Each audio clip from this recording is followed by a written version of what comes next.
দেখো আমি এখানে রান্না করতেছি কাতল মাছ। তো আমি কাতল মাছটাকে ভাজছি। তো এটার মধ্যে ভাজার আগে কি করলাম, ভাজার আগে আমি এটাকে লবণ দিয়ে কুসুম গরম পানি কিন্তু একবারই দেবো, আমি একবারই দিয়েছি কুসুম গরম পানি দিয়ে মাছটাকে ভালো মতো ধুয়ে, তারপরে আবার 2-3 বার নর্মাল ঠান্ডা পানি দিয়ে মাছটাকে ধুয়ে, তারপরে ধরো যে হচ্ছে গিয়ে মাছটাকে এরকম হলুদ মরিচ মেখে লবণ মেখে আমি 10 মিনিট রেখে দিয়েছি। রেখে দেওয়ার পরে এই যে দেখতেছি এখানে ডাঁটা আর আলু, এর আগে আমি এই ডাঁটা আর আলুটাকে ধুয়ে সিদ্ধ করে নিয়েছি। সিদ্ধ করে পানিটা কিন্তু ফালাই নেই, অল্প একটু পানি দিয়ে সিদ্ধ করছি। এটা মোটামুটি একটা সিদ্ধ হয়ে গেছে, আধা সিদ্ধ। তো এ পাশে আমার ভাত রান্না হচ্ছে। তো আমি ভাতটা একটু লেড়ে দিলাম। তো দেখা এটা রান্নাটা কীভাবে কী করলাম। তো ধরো যে এটাকে সব হলুদ মরিচ জিরার গুঁড়া লবণ পেঁয়াজ তেল এগুলো সব কিছু দিয়ে কষানো কিন্তু আমার কমপ্লিট। এখন দিয়ে দিলাম পানি।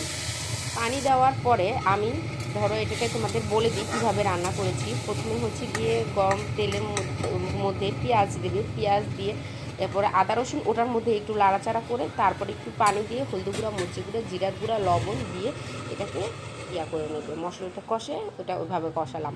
তো এখন দেখো আমি এর মধ্যে যখন ঝোল দিয়ে দিলাম, তারপর সিদ্ধ হয়ে গেলো, তখন আমি মাছ দিয়ে দিলাম। মাছ দিয়ে দেওয়ার পরে আমি এখানে ধনিয়া পাতা ছিটিয়ে দিচ্ছি।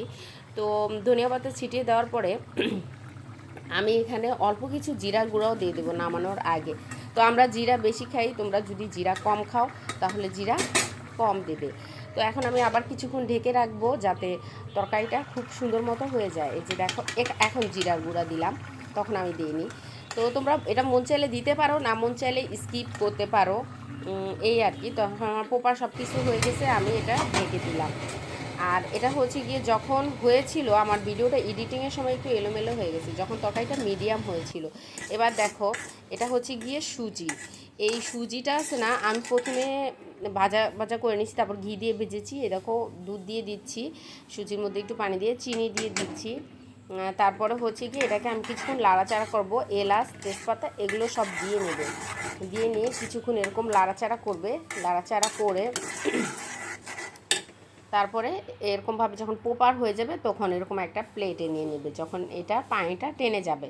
তারপরে এরকমভাবে কিশমিশ দিয়ে নেবে। এখন তোমরা কিশমিশ দিতেও পারো, নাও দিতে পারো, প্রয়োজন হলে কাঠবাদাম পেস্তা বাদাম যেটা ভালো লাগে দিয়ে নিও।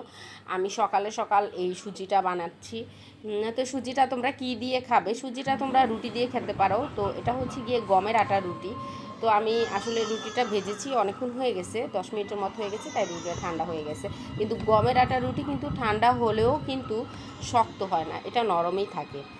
আর এখন দেখো সুজিটা দেখাচ্ছি, এই সুজিটা আমি কোন সুজিটা ইউজ করি। এই সুজিটা আমি আসলে কেনা সুজিটাই ইউজ করি। সুজি ইচ্ছা করলে তোমরা চাল ভাঙায় নিতে পারো।